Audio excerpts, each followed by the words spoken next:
thing which is not of this world, but is in this world. My point, my principal argument in the book is that absolute freedom of speech is always going to be better. And in fact, by promoting free speech, you're doing something to help those very people that you are concerned about.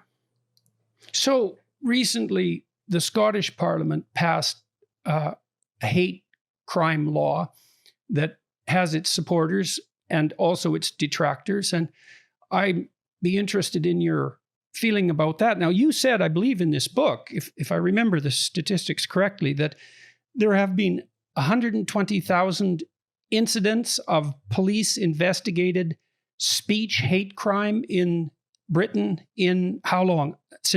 That's been over the last 5 years or so? It's worse than that. The statistic I quote is between 2014 and 2019, there are 120,000 recorded incidents of non-crime. They call them non-crime hate incidents, and this is something which is now routine in the UK. I mean, obviously, I'm going to be talking about the UK, and the US and Canada is a very different kettle of fish, I'm sure. And I'm sure a lot of the people who are watching won't be familiar with the problems we have in the UK. Of course, we don't have constitutional protection for free speech. We don't have a First Amendment. We don't have anything like that. So we are particularly vulnerable. And at the moment, unfortunately, in the UK, the police who are trained by the College of Policing, who do issue very specific guidelines about this. And anyone can check this, because if you go to the government's website on hate crime and hate speech, they make very clear what they're talking about. What they say is that there are 5 protected characteristics, and these fall into race, gender, sexuality, gender identity, and disability. I think I may have misquoted that, but there's one missing. But anyway, there are 5 protected characteristics. And if a victim, and they do use the word victim rather than complainant, if a victim perceives that any speech or crime was motivated by hatred towards any of those 5 protected characteristics, then it qualifies as a hate crime if it's criminal. If it's not criminal, if it's just speech or something like that, it qualifies as a non-crime hate incident. Police will investigate that. They will record that. And although non-crime incidents don't lead to prosecution, they do go on a criminal reference check that many people take. We call it a disclosure and barring service here. So it can affect your employment prospects. And is that without a trial? That's recorded without a trial. So of course, there's no you trial. get a quasi-criminal record. You get something flagged up when you, particularly if you're applying for a teaching job, say something like that, where you're working with children. It's very important, and you get this thing flagged up. So it does have serious ramifications. But even beyond that, we have hate speech laws, which are encoded into the Public Order Act, which is one example. But the main example is the Electronic Communications Act 2003. In this country, and I do quote the statistic in the book as well, we have roughly 3,000 people arrested a year for offensive things that they have said online. That's so in other words, 9 people a day, roughly, the police in the UK are arresting. And people in the UK will be familiar with this, because if you see the Twitter accounts of various police forces, various police departments across the country, they often put things out like, make sure you don't say anything offensive or thoughtless online, or we will be knocking on your door. They say these very kind of frightening things. There was a recent police display outside a supermarket in the UK. It went viral, this image. It was them next to a big digital billboard, and the slogan on the billboard was, "Being offensive is an offence." And this was flanked by police officers who were socially distanced, but they were there in their masks, which made it seem slightly even more sinister. They got in a lot of trouble for that, because people were saying, well, being offensive surely isn't a crime. But actually, the problem with that is that the police clearly thought it was a crime, and they were acting on that basis. They'd obviously hadn't just concocted this billboard out of nothing. They'd really considered what it should say. And more to the point, actually, they were right. In this country, you can go to prison for jokes, for offensive remarks, and people have gone to prison, have been arrested routinely for causing offence. And of course, the notion of offence is incredibly subjective. In fact, the legal stipulation in the Communications Act is that you will have broken the law if the judge and jury deem that you have communicated material that is, quote unquote, grossly offensive. Well, I don't know how you define that. I wouldn't know. And also, who defines it is the real question, as far as Right. I'm concerned. I mean, I've looked into this legislation to some degree, and one of the things that struck me about it was that it seems to be purposefully left up to the hypothetical victim to define offense, which has become a subjective reality. And you can understand why that might be to some degree, because how would you define hate and how would you define offense without, especially the latter, without making recourse to someone's subjective experience? But then, of course, well, we'll delve into that in a moment. I should start with the hard question, I suppose, which is, well, clearly people can say hateful things, and those things can be damaging psychologically and physiologically, I suppose, if people are stressed enough, and the borderline is very difficult to identify.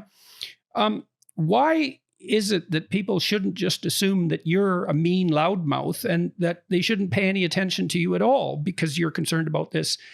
I mean, that's the general criticism of critics of hate speech, let's say. And so why in the world aren't the people who are putting this forward just trying to make the world a nicer place? What's the big problem here? Well, I think a lot of people do assume that I'm a mean loudmouth. I think they assume that about most people who defend freedom of speech. But I'm sure the latter part of your question is absolutely right, insofar as I imagine a lot of the people who are skeptical about free speech are in fact trying to make the world a better place. I don't think that's mutually exclusive. I mean, the problem here is that the legislation as it currently stands here means that, for instance, if you say something critical about me and I perceive that it was motivated by hatred towards me on the basis of my sexuality, for instance, I could phone the police and that would be recorded and would appear on hate crime statistics in this country, because it's all about perception. That word is used about 5 or 6 times within the one passage in the hate crime legislation, the word perception of the victim. And again, I say victim, not complainant, which suggests a complete disregard for due process, but I suppose we can leave that aside. But the most common and the most frightening misconception I have found when it comes to people defending free speech is that they are doing so because they want to have the right to say appalling things about people with no comeback whatsoever.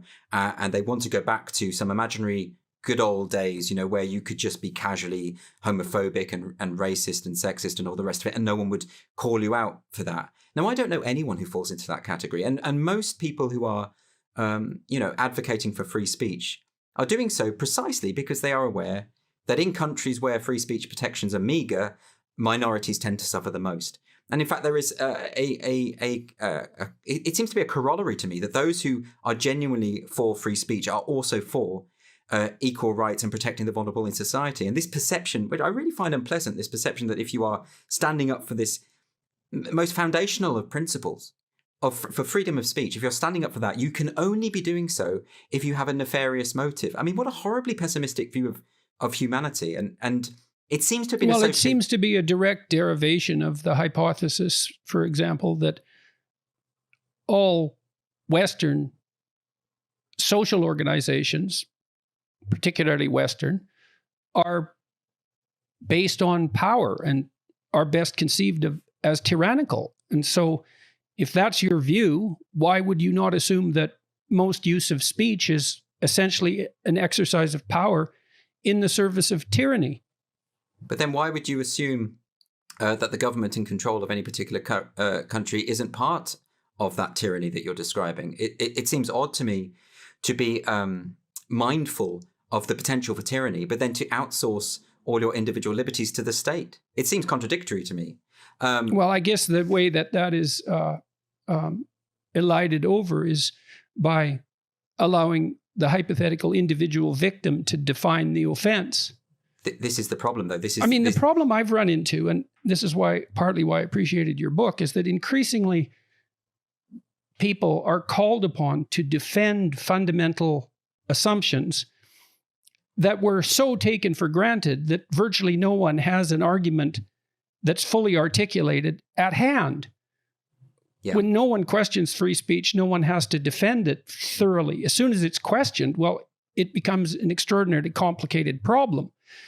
The same with gender identity. When no one's paying attention to it, it's obvious. But as soon as you have to think it through, it becomes a rat's nest, to say the least.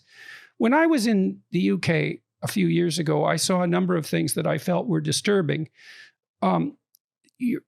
People seem to have accepted the omnipresence of CCTV cameras to a degree that I found horrifying, frankly. I don't like CCTV cameras. I don't like the message they portray, which is that everyone is criminal enough so they should be surveyed all the time and someone needs to be watching. I noticed too in London in particular that many buildings had instituted airport level security so that you had to pass through a metal detector and have your bags checked, etc., while you were moving in and out of buildings. And it struck me as quite horrifying, given that, as far as I'm concerned, Great Britain and its legal and parliamentary traditions are the epicenter, or at the epicenter of Western freedoms. I mean, you could make a case for France, I suppose, but not a strong one as far as I'm concerned. Yet your citizens seem to have accepted this with virtually no problem. And now on the heels of that, we have this multiplication of hate crime. That's as much a surprise to me as it is to you. I mean, you won't have seen all of the CCTV cameras. Apparently, they're absolutely everywhere. You can't walk anywhere in the UK without being potentially monitored. I'm not saying someone's watching you all the time, but things are being recorded and digitized. And it's interesting to me because I remember back in the early 2000s when the government was trying to push through its ID card scheme, and broadly speaking, the left were unanimously against it. And they didn't like this idea of living in a society where there's someone on the corner saying, "Papers, please." No one really wanted that.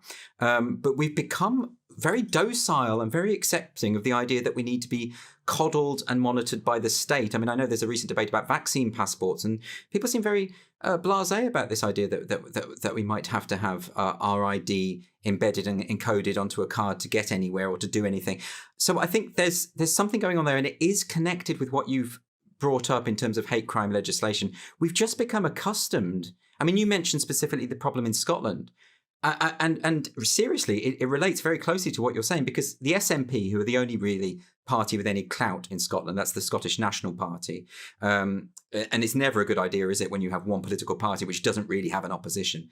They have a reputation for quite nanny state-ish policies. They introduced what was it called? The named person scheme. It didn't go through in the end, but they wanted to assign every child born in Scotland with a state guardian. They effectively didn't trust the parents to raise their own kids. They have other examples, minimum pricing on alcohol, or a ban on 2-for-1 pizzas because they don't trust poor people not to gain weight.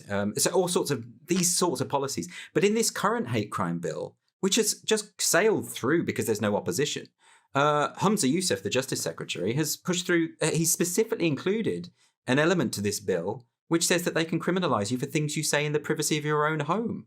I mean, that to me that's just a given. I would have never thought that anyone in this country would not consider that to be an incredible invasion on individual liberty. You can make a strong case for Scotland as the ground zero for developing many of the concepts that undergird the entire Western notion of freedom. And to see that emerging in Scotland is absolutely stunningly terrifying as far as I'm concerned. You think of Mel Gibson with a face covered in woad shouting freedom as he's executed, in Braveheart. You do think of Scotland as being associated with it, but honestly, Scotland, for some reason, and I don't know what it is, and it might be to do that it's effectively this one-party state, it seems to have this incredible sense, and they've really bought into this idea that unless they can police the thought and speech of their citizens, then they will just run amok. There's another element to that bill. I don't know if you know about this. There's a specific element on the bill which talks about the public performance of a play. So they've effectively said that they will criminalise public performances. So say if it can be deemed that those performances were designed to stir up hatred. That's the formulation, stir up hatred. I'm not quite sure what that means necessarily, but when Humza Yousaf was questioned about this in Parliament, he actually said, well, theoretically, a neo-Nazi or someone from the far right could get together with a group of actors and put on a play to recruit people to his cause.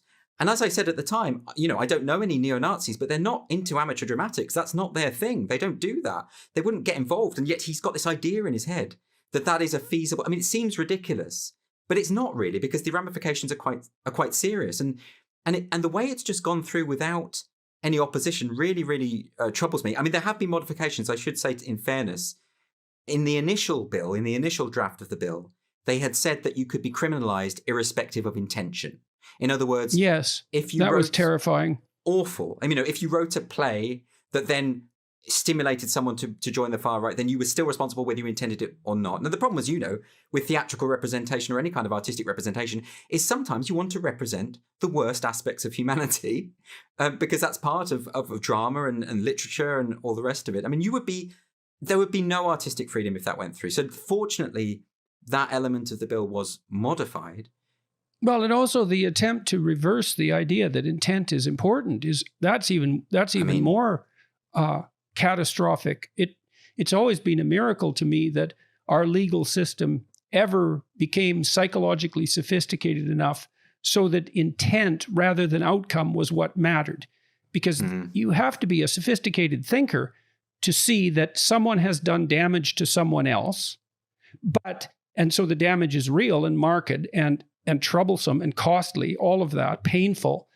But because the intent wasn't there, the severity of the action is dramatically mitigated. That's a sign of maturity and sophistication to note that. And the fact that it's built into the legal system is nothing short of remarkable. And then to remove that and to make the felt consequences the arbiter of the reality of the situation is a dreadful assault on the integrity of the law as such, as far as I can tell. Well, moreover, it's something that everyone intuitively understands. We all understand the difference between murder and manslaughter. We all understand that intent actually does, like you say, escalate the severity of a crime, and it's bigger than that, isn't it? It's because this idea that intention doesn't matter is actually built into so much of this what we call social justice discourse. If you think of critical race theory, it's just a given that there are racist structures, and you can be racist without intending to be racist. And I really do dispute that. Because I think in order to be racist, intention has to be at the heart of that. Otherwise, it's incoherent to me. Why were you motivated, you guys, to do No Safe Spaces? And what exactly is it examining? It's examining free speech, which alone, I mean, first of all, everybody involved in it, all the directors, the writers, the producers were fantastic people. People I really admire and adore. And originally, it was with me, and then very early on, they said, "Would you like to do it with Adam Carolla?" And I don't know if your viewers are able to perceive this, but we really do adore each other and respect each other. And so the thought of doing this with Adam was. I was excited, and it turned out that I had every reason to be excited. It's a great chemistry that we have. Just to hear Adam describe how different our backgrounds is worth the price of admission, which he does most of the time when we go public. Adam, why don't you give a brief review of how different our backgrounds are? Well, first, our similarities. We're both over 6 foot, and that's where it ends. Dennis is, a New York, he's an East Coast guy. I grew up in North Hollywood, California. Dennis is a scholar. I was put on academic probation at a junior college. Dennis likes symphonies. I like prog rock. He likes gefilte fish. I like Philly cheesesteaks. Where does it end, Dennis? Well, what about the religious difference? Oh, yes. He's a very religious Jew. I'm essentially atheist / pagan. Okay, so let me ask you another question. So when I look at political surveys, I see that there's a very limited number of people on the right that you could describe as extremists. And there's a very limited number of people on the left who appear to support the more extremist leftist propositions. And so I do believe that in some sense, it's more difficult for people on the left to draw distinctions between acceptable leftist ideas than it is for people on the right. I mean, on the right, you draw the line with claims of racial superiority.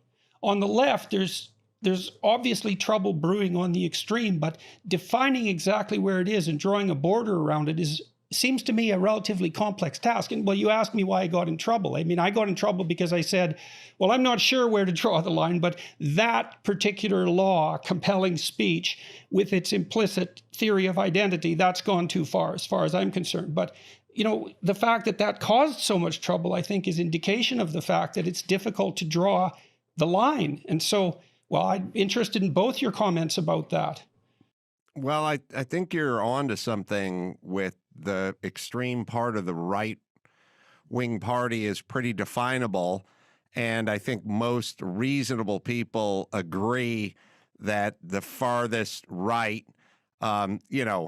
Jews shooting laser beams into the sky and shooting down satellites or whatever crazy stuff comes out of QAnon or sort of far right stuff, racial things of that nature. I think we can all agree that that's pretty definable and that most people on the right will not cross that border. And William Buckley helped with that, wouldn't you say? I would.